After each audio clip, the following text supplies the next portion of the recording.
অভয়বাণী অভয়বাণী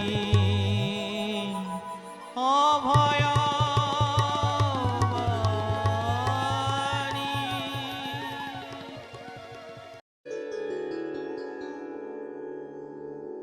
ଶ୍ରୀ ଶ୍ରୀ ଠାକୁର ମହାରାଜଙ୍କର ଅଭୟ ପାଦପଦ୍ମରେ ଭକ୍ତିପୂତ ପ୍ରଣତି। ସମସ୍ତ ଗୁରୁ ଭାଇ ଓ ମାଆମାନଙ୍କୁ ଜୟଗୁରୁ ପ୍ରଣାମ। ଅଭୟବାଣୀର ଅଭୟ ମୂର୍ଚ୍ଛନା କାର୍ଯ୍ୟକ୍ରମରେ ଅଭୟବାଣୀର ପ୍ରଥମ ଖଣ୍ଡ ଶ୍ରୀ ଶ୍ରୀ ଠାକୁରଙ୍କର ଶ୍ରୀହସ୍ତ ଲିଖିତ ବାଣୀ 21 ନମ୍ବର ବାଣୀ ଆମେ ପାଠ କରିବାକୁ ଯାଉଛେ।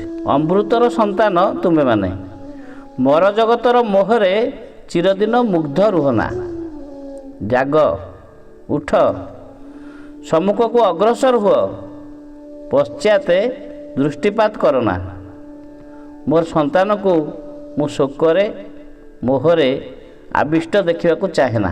ଜୟଗୁରୁ। ଏହି କଥାଟି ଠାକୁରଙ୍କର ଯେଉଁ ଚିଠି ଦ୍ୱିତୀୟ ଖଣ୍ଡର 14 ନମ୍ବର ଚିଠିରୁ ପ୍ରସଙ୍ଗରେ ଏହି ବାଣୀଟି ଉଦ୍ଧାର କରାଯାଇଛି। ଠାକୁର ଲେଖିଛନ୍ତି। ଆଉ ମଠରୁ ଏହି ଚିଠି ଠାକୁର ଲେଖିଥିଲେ 24/8/34ରେ। ଏହି ଚିଠିଟି ଜଣେ ମାଆଙ୍କ ପାଖକୁ ତାଙ୍କ ଚିଠିର ଉତ୍ତର ଠାକୁର ଲେଖି ପଠାଇଥିଲେ। ଏ ଚିଠିର ମର୍ମ ଟିକେ କଷ୍ଟକର ଆଉ ଦୁଃଖଦାୟକ ସାଂସାରିକ ହିସାବରେ, କିନ୍ତୁ ଠାକୁର କହୁଛନ୍ତି ତୁମମାନେ ଅମୃତର ସନ୍ତାନ।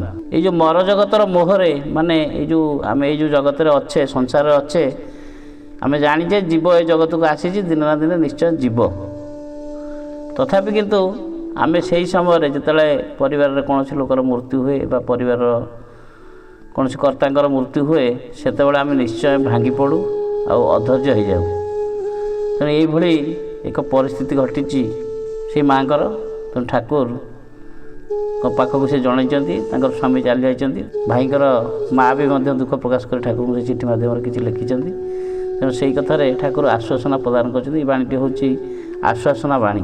ସଂସାର ଆଉ ଆଧ୍ୟାତ୍ମିକ ଜଗତ, ଏ ଦୁଇଟା ଭିତରେ ଆମେ କେମିତି ନିଜକୁ ସମ୍ଭାଳିବା ଆଉ ପରିଚାଳିତ ହେବା, ଏ ବାଣୀ ଭିତରେ ସେଇ ରହସ୍ୟଟା ଠାକୁର ଉନ୍ମୋଚନ କରିଛନ୍ତି। ତେଣୁ ଆମେ ଯଦି ଅମୃତର ସନ୍ତାନ, ଆମେ ଠିକ୍ ଭାବରେ ଜାଣିଛେ ଯେ ଆମେ ଆସିଛେ ଏଇ ଯେଉଁ ମର ଜଗତକୁ ଆସିଛେ, ଦିନେ ମରିବା, ଆତ୍ମୀୟ ସ୍ୱଜନ ମଧ୍ୟ ମରିବେ।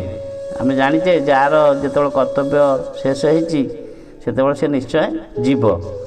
ଆପଣମାନଙ୍କୁ ଏଠି କହିବି ଯେ ଠାକୁରଙ୍କର ପ୍ରିୟ ଶିଷ୍ୟ ସ୍ୱରୂପାନନ୍ଦ, ତାଙ୍କ ଅବସ୍ଥା ପ୍ରାୟ ସମସ୍ତେ ଜାଣିଥିବେ। ଯେତେବେଳେ ତାଙ୍କର କର୍ମ ସରିଗଲା, ସେ ଆପେ ଆପେ ଠାକୁର ଜାଣିଲେ ଯେ ତାଙ୍କର ଯିବା ସମୟ ଆସିଗଲା। ସେହି ସମୟରେ ମଧ୍ୟ ଠାକୁର କହିଥିଲେ ତୁମେ ଆଉ ବଞ୍ଚିବାକୁ ଚାହୁଁଛ କି?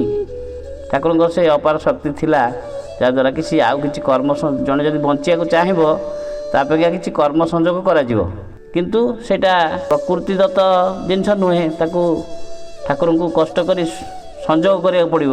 ସେଥିରେ ହୁଏତ କଷ୍ଟ ବି ସହିବାକୁ ପଡ଼େ ବା ଆନନ୍ଦ ଲାଭ କରିବାକୁ ପଡ଼େ। ଯାହା ହଉ ସେଇଟା, ସେଥିପାଇଁ ସିଏ ମଧ୍ୟ ଠାକୁରଙ୍କୁ ମନା କରିଥିଲେ। ଠାକୁରଙ୍କୁ ସେ ସିଧାସଳଖ କହିଥିଲେ ଯେ ଯାହା ଆପଣଙ୍କ ଇଚ୍ଛା ଆପଣ ସେୟା କରିବେ।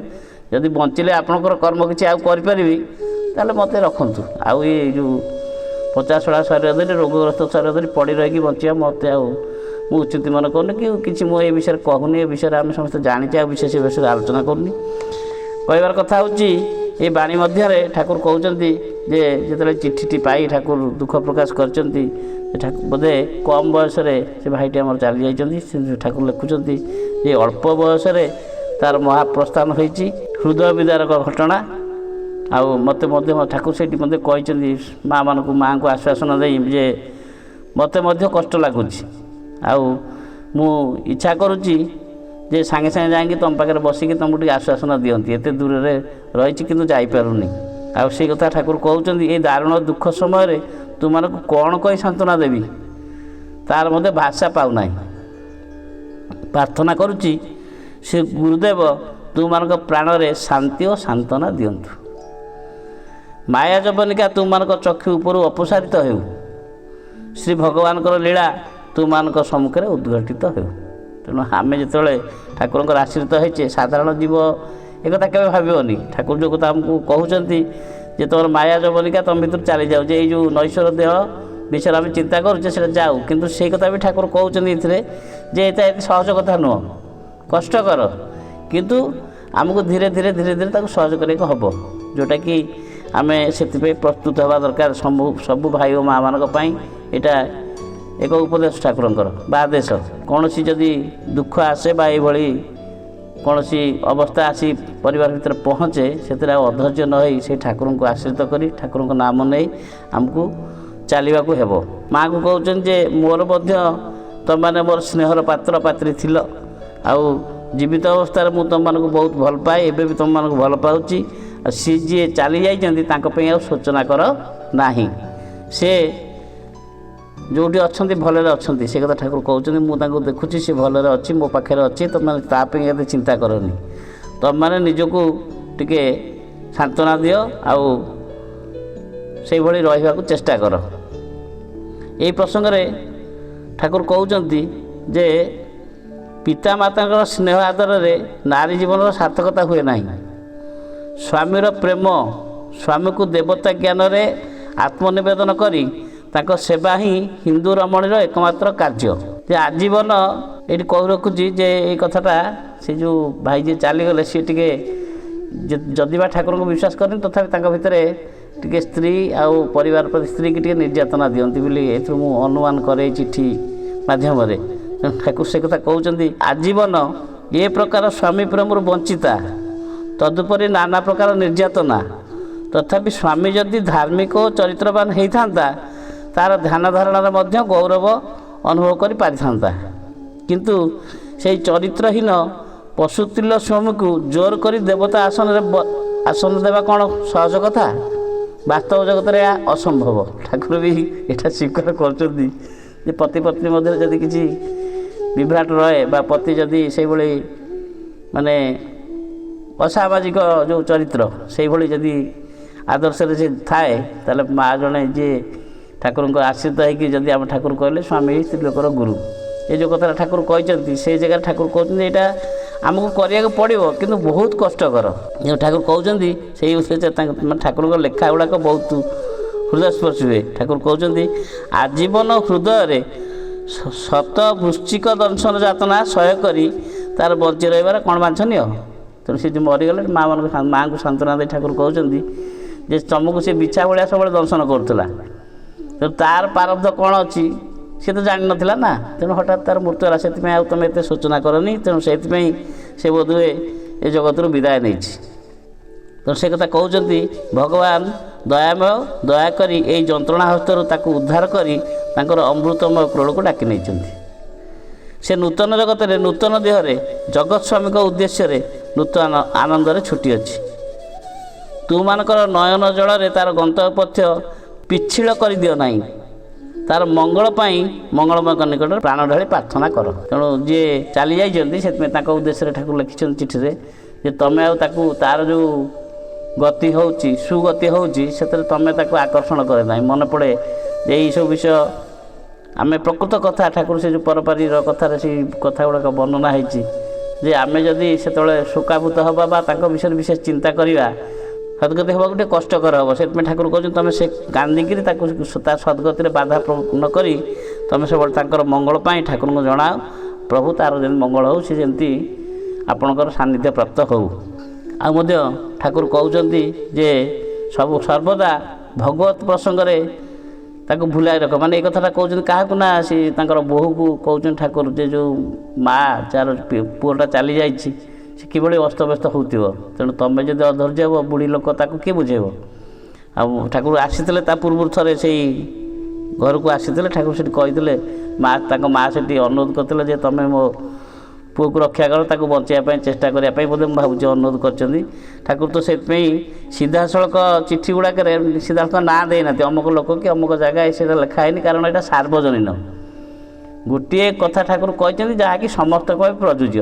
ସେଇଥିପାଇଁ ଦେଖାଯାଏ ଯେ ଚିଠିରେ ସମ୍ପୂର୍ଣ୍ଣ ଭାବରେ କାହାରି ନାଁ ଲେଖାଯାଏ ନାହିଁ, ଏଇଭଳି ଭାବରେ ଠାକୁର ସୂଚନା ଦେଇକି ଲେଖିଛନ୍ତି। ସେ କଥା ଠାକୁର ଲେଖିଛନ୍ତି ଯେ ସେ ତାକୁ ଟିକେ ମାନେ ସର୍ବଦା ଭଗବତ ପ୍ରସଙ୍ଗରେ ତାକୁ ଭୁଲାଇ ରଖ, ଜୟଗୁରୁ ନାମରେ ଉଦ୍ବୁଦ୍ଧ କରିବ। ରୋଗରେ ଶୋକରେ ଦୁଃଖରେ ଜୀବନର ତମଭାବ ବଢ଼େ, ପୁଣି ଚିତ୍ତଶୁଦ୍ଧି ମଧ୍ୟ ହୁଏ। ଏଇଟା ଗୋଟେ ନୂଆ କଥା ବା ଭଲ କଥା ଆମେ ଜାଣିଲେ ଯେ ରୋଗରେ ଶୋକରେ ଦୁଃଖରେ ଆମର ତମଭାବ ବଢ଼େ ସତ୍ୟ, କିନ୍ତୁ ତା ଦେହରେ କ'ଣ ହୁଏ ଗୋଟାଏ ଜିନିଷ ଯାହା ସବୁବେଳେ ଠାକୁରଙ୍କ କଥା ମନେ ପଡ଼େ। ଆଉ ଅହରହ ଠାକୁରଙ୍କୁ ଚିନ୍ତା କର। ଯେତେବେଳେ ଯେଉଁ କଷ୍ଟ ହେଉଛି ରୋଗ ହେଲେ ମାନେ ଇଏ ହେଉଛି ଅସହ୍ୟ ଯନ୍ତ୍ରଣା ହେଉଛି, ସେତେବେଳେ ଆମେ ବେଶୀ ଜୟଗୁରୁ ଜୟଗୁରୁ କହିବା ଦ୍ୱାରା ତା ଦ୍ୱାରା କ'ଣ ହେଉଛି ନା ଆମ ଚିତ୍ତରେ ଯେଉଁ ମାଳିନତା ଅଛି ତା ଆସ୍ତେ ଆସ୍ତେ ଦୂର ହେଇକିରି ଆମର ଚିତ୍ତଶୁଦ୍ଧି ହୁଏ। ଏଇଟା ସମସ୍ତେ ଅନୁଭବ କରିବା ଦରକାର। ସେମିତି ଯେତେବେଳେ ଆମର ଅଘଟଣ ଘଟୁଛି, ବିପଦ ଆସୁଛି, ସେତେବେଳେ ଆମେ ଚେଷ୍ଟା କରିବା ଯେ ସବୁବେଳେ ନାମଟା ଯେମିତି ଆମ ମନ ଭିତରେ ଥିବ ଆଉ ସବୁବେଳେ ନାମକୁ ଜପ କରି ଚାଲିବା। ସେଇଥିପାଇଁ ଠାକୁର କହୁଛନ୍ତି ଉଠ ଜାଗ ଉଠ ସମ୍ମୁଖକୁ ଅଗ୍ରସର ହୁଅ ଆଉ ପଛକୁ ଫେରି ଯାଅ ନାହିଁ। ଚିରକାଳ ଭଗବାନଙ୍କର ଅନୁକୂଳ ଦୟା ଭୋଗ କରିଅଛ। ସେଇ ଚିଠିରେ ଠାକୁର କହୁଛନ୍ତି ଯେ ଆଶ୍ୱାସନା ଦେଉଛନ୍ତି ଯେ ଏପର୍ଯ୍ୟନ୍ତ ତୁମେ ଠାକୁରଙ୍କର ଅନୁକୂଳ କୃପା ପାଉଥିଲ, ଏଥର ପ୍ରତିକୂଳ ଦୟା ଅନୁଭବ କର। ଯେଉଁ ପ୍ରତିକୂଳ ଯେଉଁ ଭାଇ ଚାଲି ଯାଇଛନ୍ତି ସେଥିପାଇଁ ଠାକୁର କହୁଛନ୍ତି ଏଇଟା କିଛି ମାନେ ଭଗବାନଙ୍କର ନିଷ୍ଠୁରତା ନୁହଁ, ଇଏ ପ୍ରତିକୂଳ ଦୟା। ଏହା କଠୋର ଶାସନ ନୁହେଁ, ଏହା ମଧ୍ୟ ଦୟା, ତେବେ କଠୋର ସତ୍ୟ। ଏଇଟା ଆମେ ସାଧାରଣ ଜୀବ ବୁଝିବା ଆଉ ଇଏ କରିବା ଅନୁଭବ କରିବା ଭାରି କଷ୍ଟ, କିନ୍ତୁ ଠାକୁର କହୁଛନ୍ତି ଏହା ନିରାଟ ସତ୍ୟ, ଏଇଟା ଭଗବାନଙ୍କର ପ୍ରତିକୂଳ ଦୟା। ତେଣୁ ଏଇଟା କଠୋର ଶାସନ ନୁହେଁ କି କଠୋର ଇଏ ନୁହେଁ। କେତେ ସୁନ୍ଦର ଭାବରେ ଠାକୁର ବୁଝାଇଛନ୍ତି। ଆଉ ସିଏ ଠାକୁର ସେ କଥା କହୁଛନ୍ତି, ସିଏ ଯେ ଯାଇଛନ୍ତି ସିଏ ଭଲ ଆନନ୍ଦରେ ଅଛନ୍ତି। ତୁମମାନଙ୍କର କ୍ଷୁଦ୍ର ଦୃଷ୍ଟି ତାକୁ ଦେଖିପାରୁନାହିଁ। ଜନ୍ମରେ ଆନନ୍ଦ ମୃତ୍ୟୁରେ ଦୁଃଖ ତୁମମାନଙ୍କୁ ସାଜେ ନାହିଁ। ମାନେ ଆମେ ଯେଉଁ ଗୁରୁ ଆଶ୍ରିତ ହେଇଛେ, ଆମ ଘରେ ଯଦି ଗୋଟେ ପିଲା ଜନ୍ମ ହେଲା କି ଭଲ ମନ୍ଦ ହେଲା କିମ୍ବା ଗୋଟେ କିଛି ମାନେ ଅଧିକା ଉନ୍ନତି ହେଲା ପରିବାରର, ସେଥିରେ ଏତେ ଆନନ୍ଦିତ ବା ଉତ୍ଫୁଲ୍ଲିତ ହେବା ଆବଶ୍ୟକ ନାହିଁ। କି ଯଦି କୌଣସି ଦୁଃଖ ଆସିଲା ବା କଷ୍ଟ ଆସିଲା ବା ଏଇଭଳି ମୃତ୍ୟୁ ଯନ୍ତ୍ରଣା ଆସିଲା ପରିବାର ଭିତରେ, ତାହେଲେ ସେଥିପାଇଁ ଏତେ ବିଶେଷ ଭାବରେ ଭାଙ୍ଗି ପଡ଼ିବ ନାହିଁ। এই କଥା ଠାକୁର କହୁଛନ୍ତି ତୁମକୁ ସାଜେ ନାହିଁ। କର୍ତ୍ତବ୍ୟରେ କୌଣସି ତ୍ରୁଟି କର ନାହିଁ। ତେବେ ଭଗବାନଙ୍କ ବିଧାନରେ ଅବିଶ୍ୱାସ ହୋଇ ଶୋକାଭିଭୂତ ହେବ କାହିଁକି? ଆଶୀର୍ବାଦ କରୁଛି ତୁମମାନଙ୍କର ସତ୍ୟ ଦୃଷ୍ଟି ଫୁଟି ଉଠୁ। ତେଣୁ ଏହି ବାଣୀ ମାଧ୍ୟମରେ ଠାକୁର ସୂଚନା ଦେଇ କହୁଛନ୍ତି ଯେ ଯେତେବେଳେ ଯାହା ଘଟଣା ଅଘଟଣ ଆମ ଭିତରେ ଆସୁଛି, ପରିବାର ଭିତରେ ଆସୁଛି, ତାକୁ ସବୁ କେବଳ ସହ୍ୟ କରିବାର ଶକ୍ତି ଠାକୁରଙ୍କୁ ପ୍ରାର୍ଥନା କରିବା, ଠାକୁରଙ୍କୁ ଜଣାଇବା ହେ ଠାକୁର ଯାହା ଆସୁଛି ତାକୁ ଯେମିତି ଆମେ ଆପଣଙ୍କର ଶକ୍ତିରେ ଆପଣଙ୍କର କୃପାରେ ଆମେ ସହ୍ୟ କରିବାର ସମର୍ଥ ହେଉ, ସେଥିପ୍ରତି ଆମକୁ ଶକ୍ତି ପ୍ରଦାନ କରନ୍ତୁ ଓ ସାହସ ପ୍ରଦାନ କରନ୍ତୁ। ଜୟ ଗୁରୁ ଜୟ ଗୁରୁ ଜୟ ଗୁରୁ।